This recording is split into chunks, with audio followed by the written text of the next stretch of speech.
misamba gyamutwala naye waliwo neera abaakomangawo ne gibasesema kwegamba mu kabonero akalaganga wadda tosobola kunyumya osirika busirisi bwe wanyumyanga abasinga wafanga bufi misamba tebaginyumyako kyenakula mmanye ewaffe eyo newaffe waka waliwo ogwayitangawo ewakawalabeko ku musambwa Emmy sisobola kigamba newe mba nali ngolabye bwe gunno nenkya bw'omanye ebyama bye nayogera nabyo ekiboga kyesisubira nti oluzungu siweakati nyagala okkiriza ogaane abantu bonna abangoberera njagala oli akwate firimu etali njogerere agirabe alabe negyenjogeredde eyo yennyini awulire oba bikwatagana oba tebikwatagana sirina budde bwa Uganda byogere.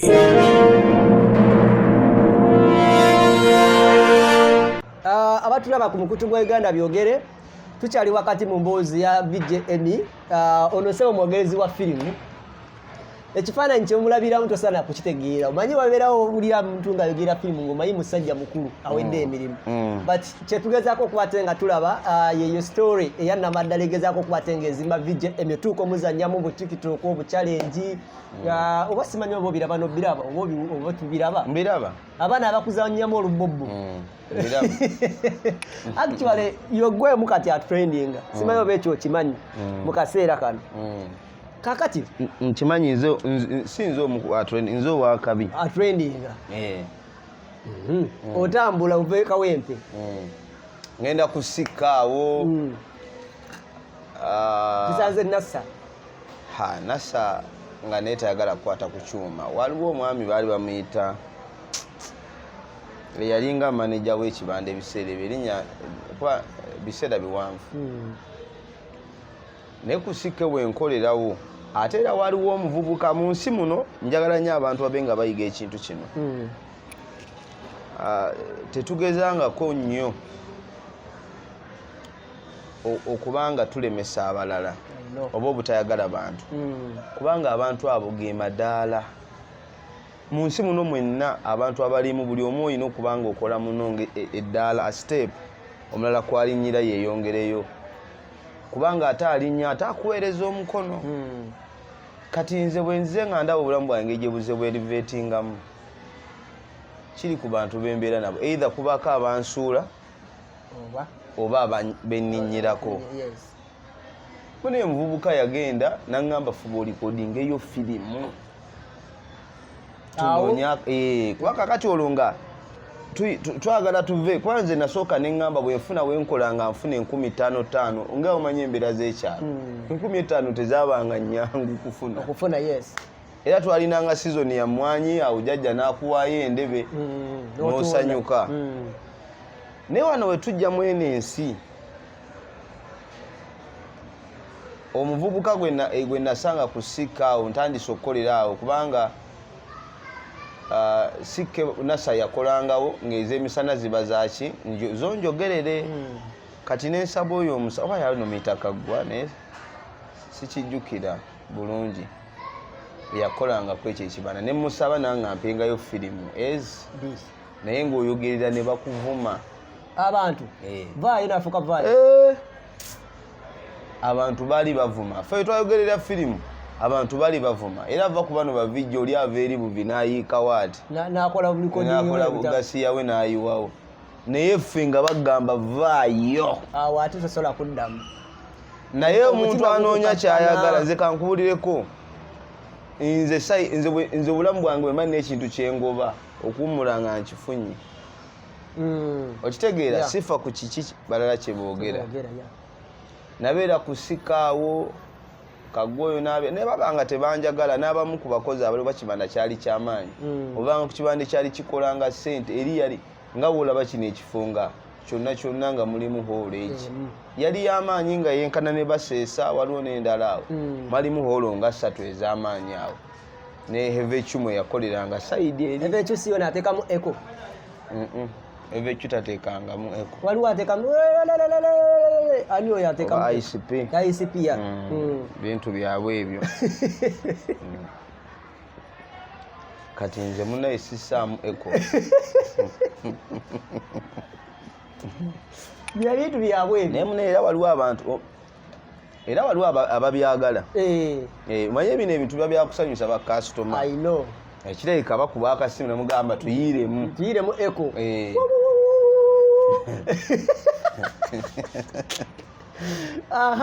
kaakati omusajja avaawo atwala firimu yange ku Freeway bampita.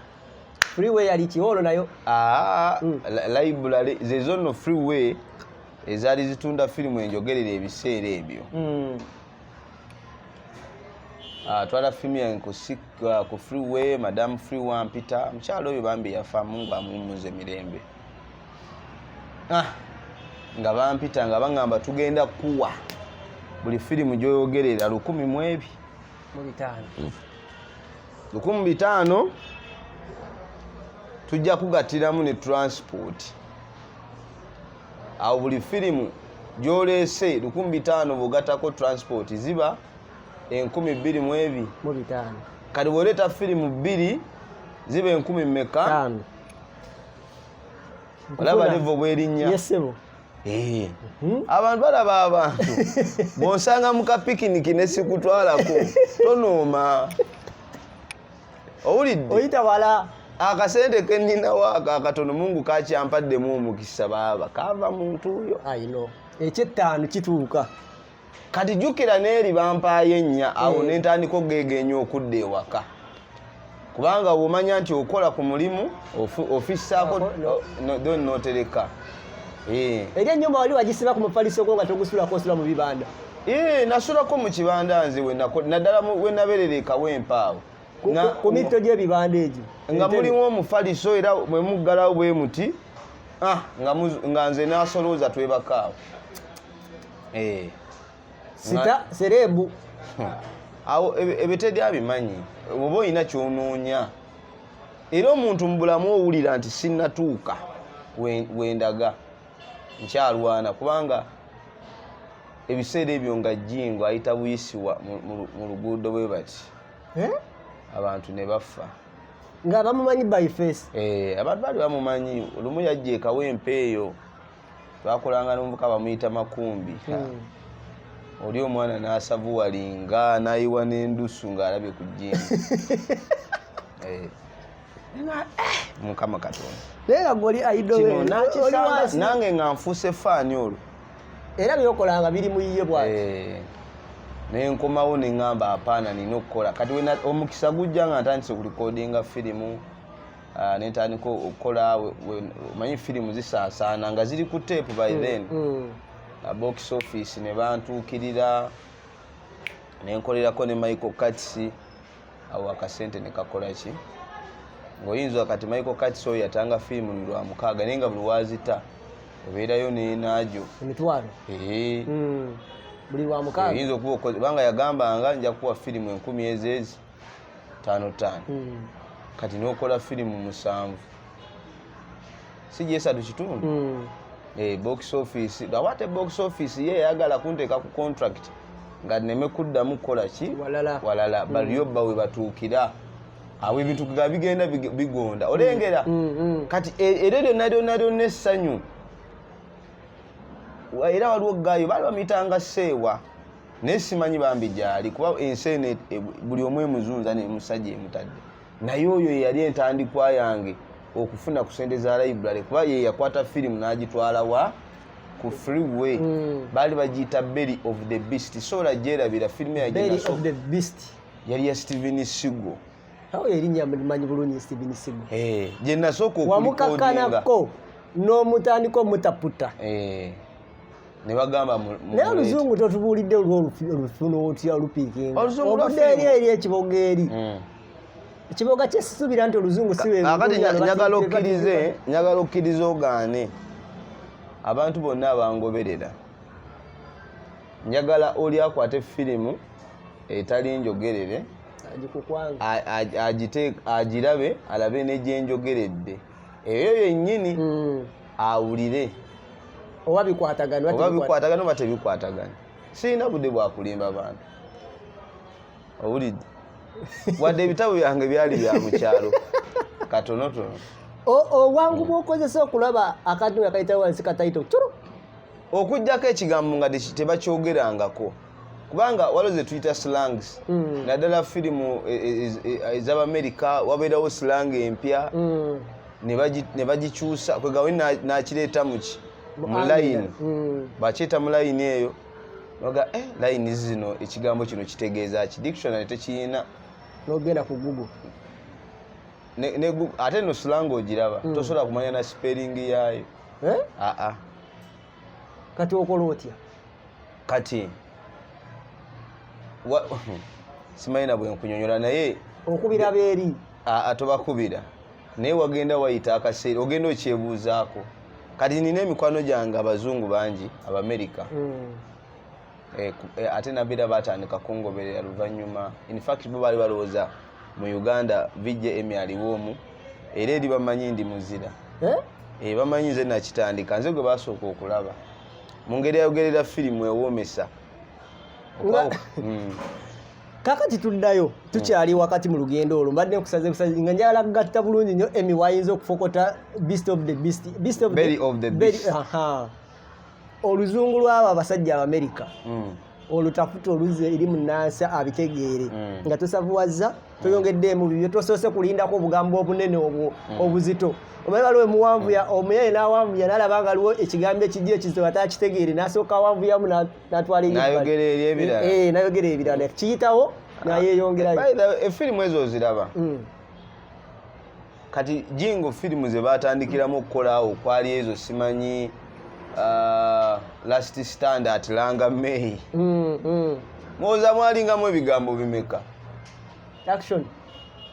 Mwana wa komando bamuwambye komando wunaze ayagala mwana we ngemundu etokota iya kati ne mweyo firimu ya Steven Seagal eyo Belly of the Beast bawambuwa mwana we sijjukira bulungi naye nga gwe kyolina okumanya yeeyo by the way ngenda kuginoonya nejjukanye oddemu ogiteekeyo abantu bagira ngenda kuginoonya nje ejjukanye ya kituufu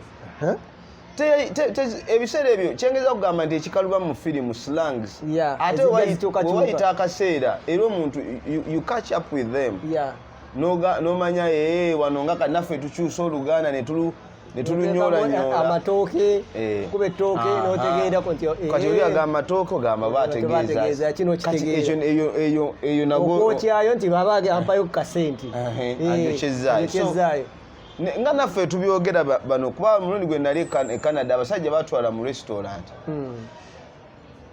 ne banyumya nga boogera Luzungu ebyaddala nga boogera Luzungu naye nga tetutegeera. Naffe wano osobola omuntu okwogera n'omuntu n'ogera Oluganda nga bulijjo alwogera naye n'atakola ki n'atabitegeera ne mwogera mu lulimi luli olwaffe olwedda olunakabala. So babeerawo ensibuko ne bali asajja Oluzungu era omuntu toddangaawo n'oganze ndutegedde ndumanyi nno naye kyesobola kugamba nti babeera babikozesa nnyo mu firimu banga firimu eba etunda ki nsi yonna. So tebasobola kukozesa nnyo lulimi lukakali olubuza obanga mpozi firimu bagyekoledde olaba n'abayindi basaako subtitle tutegeere kyebakola ki kyebagamba.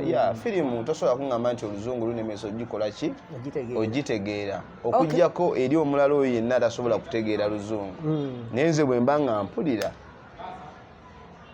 Efirimu efuluma bagitadde ku teepu bagitwala wa ku freeway bagikola display omuntu aba alaba n'erinnya lizze bulungi wano wansi bijje Emmy wali era bawandiikangako bwe baya jingo basako kebbi bannaye bwe banteekako nange ne bateekako bijje Emmy wakiraba ogisanga eyingira ddeeke y'omuntu freeway productions Belly of the Beast bijje Emmy wali mu kasonda ekitegeeza gwe obeerabeeranga n'obeerabira bali baziraba ng'osobola obbagwako kati nga vidiyo zammwe firimu zammwe ziri buli wamu. Ekintu ekyo ssebo kiba kyakabi naye kati twabimanyiira nze nziyitako nnyo firimu nga baziraba bazitadde ku bizindaalo naye kati luli ekyo kyokko kiwulira nga njagala mbeere waawo nga we bagiraba ndabe baseka banyumiddwa bavuma oba wafuna feedback ki era basooka ne bakola ki kale awo balinga tebakifaako nnyo awo by then oba nalina akatandika naye agenda okala naye si mubi naye era eno firimu ono agyonoonye waliwo firimu gye baalaba awo musajja n'agamba nga mpulirira ddala Jingo yakoze firimu eno naye ono omudongo olaba byatandisa bali bagiyita equilibrium omusanga ayogera yayogerera ddala nga mpulira bano bazanyira mu firimu nayogerera firimu omuntu n'atakuba ku nduulu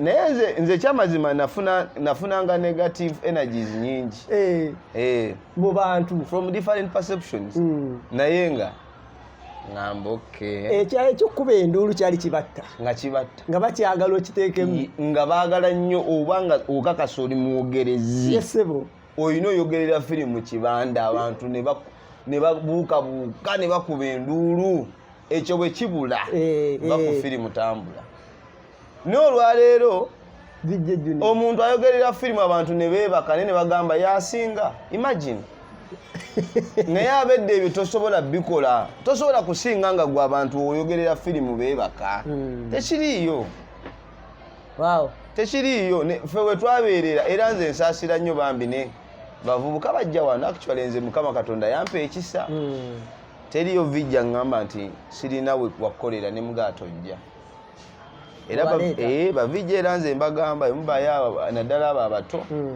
tolina wakolera oluusi nze studio yange ebeera free kakati firimu y'omusajja akumalamu amaanyi mu ngeri yasookayo yatunda era walaba nga ekoze bulungi no kati kino tekibeera ku kutunda wabula kyali nga tumuteekayo kubanga by then library zaali zeetaaga aboogerezi abasobola okukola kuba walingawo nasa yali kabejja waliwo negema baali bamuyita Moses naye yali kabejja naye kati ffe abatandika jjukira abantu bedda balinanga ekyo ekintu bamanyi gundi toleeta mulala kati gwayingirawo kwegamba kyali nga it is hard as nails okuyitawo. I know, but even up now you can't just penetrate like that. They just come for them. They just come. They made their interests. They threw in and they put their works on like screens. on different platforms, libraries and everywhere. They are available. Okay. But they are available. Abaana abasinga bazzi. So kati sente zigenda zijjira ddala. Okyasulayo mukazi go keerugala wali. Nalwayo. Mukazi gaawo. Nalwawe waffe.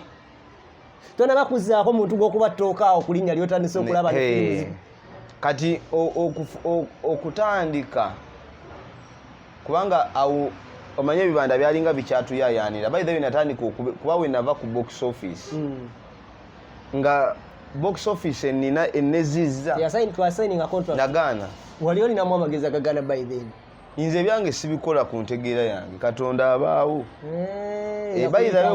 Katonda bw'abanga ali naawe ekitali kituufu olaba kintukulira nga mutima tegukika tugire bwe tujja kulaba nja kujja tukola awo nendaba liyobba naye nantambuza bantu batandikanga okujja nkolerako ewange kolerako nange ewange nengendako neeyo saidi z'ekamwokya ntinda gye najja Mama Troy mutabani wange oyo gwe naddamu okuzaala yakuba enduulu ate nno munaye bwe mba nnoonya omukazi gwe njagala mulumbanga kaboggoza tomulumbanga Emmy naye otegeera otya muganda wange ffe ng'ekyo kikyatulemye tegeera waapi mwe mukyali just baana bato omujja wa ate abakazi abajja gye ndi olwa Emmy sibawa budde naye ng'osobola omutegeera abaana bajja mu mbeera yo nenna mu buli ango beekoza okitegeera beekoza okyalinayo omukisa ogulaba abantu abajja akabogoza ku saidi yo nze nkugambye wemba omukazi mwagala nze Mama Troy namufunanga kaboggoza era ebyo yabyekanga alika agenda okulaba abantu bajja bakunoonya naye gwe story ki nga yalowooza okola bukozi oba mu kibanda just wa agenda okola ebintu bikyuse wakuba firimu entinda wali ensi nekkiriza waliwo omuvubuka omusajja alwa mita junior akolereyo omulimira mukyalo gye namulabira namulaba bulabi neŋŋamba mukwano gwange waliwo mita Hamdani Kigozi olinya katakisi kogenda mu ebyo bibanda ne mugamba oyo mwetange kati nga yamanyi Emmy era agenda kuleetera Emmy muntu ndi Hamdani yali akimanyi olowooza teyakimunyegako n'amugamba ti Emmy akwagala nkugambye yalwawo nnyo era oli teyanjagala lwa Emmy yagala kale yali amayinze Emmy naye nga tamanyi Emmy akola bikirya okitegedde kyekisinga bukulu abasinga kyebaagala abo abaana abasinga tukyalemeddwa okugira mu mbeera ebyo abakazi otosobola kufuna mukazi mutuufu nga ajja lwa profile no you can't okujjako mpozi nga naawe oli ku hit and run ate nga ebyo bisoboka nnyo bibaawo era bibeerawo ene abavubuka b'ennaku zino bye bintu bibatambuliramu naye nze ndowooza engeri gye nakula ne jjajja wange munenze simanyi byaki yakiyaye simanyi ebyo bya nnyondeemu bwe buli olubafuna ng'oteeka waka naye era sirina bangi anyway bulamu bwange nina abakazi 3 bokka benaakalaba bali kukola 3 bewakalaba si boline waka oli gwe nasookerako ku ssomero yatwala ebyange n'oyo Mama Troy n'ono gwe nina ewaka Mama Troy ate omwana n'omuta eyakutegeera Mama Troy oyo yakola ki yafuna omulimu ogw'amaanyi so n'atambulamu ate nga nange empewo ekola ki enfuuwa mumutima mulungi twogera ekirungi ekirwonze bakazi bange bonna baba mikwano gyange newe twawukana mu bya like mu ebyo ebyagundi yasigala twogera ate nga siwaliwo mbeera aga Katonda ekisinga obukulu ekyo kinyuma naye wobeera nga omukazi omuwasiza nga si mukwano gwo laavu bweggwawo naye aweta naye omukazi bw'aba mukwano gwo ne muba temukyayagalana mu kisenge naye muba ba mukwano bakyali era wabaawo ekimukwatako owulira nga naawe kikutteko Mama Troy yagenda dda ne tasobola kuŋŋamba nti ndi bwe nti nga she's not living a positive life nensigala nga nseka wallahi sebaka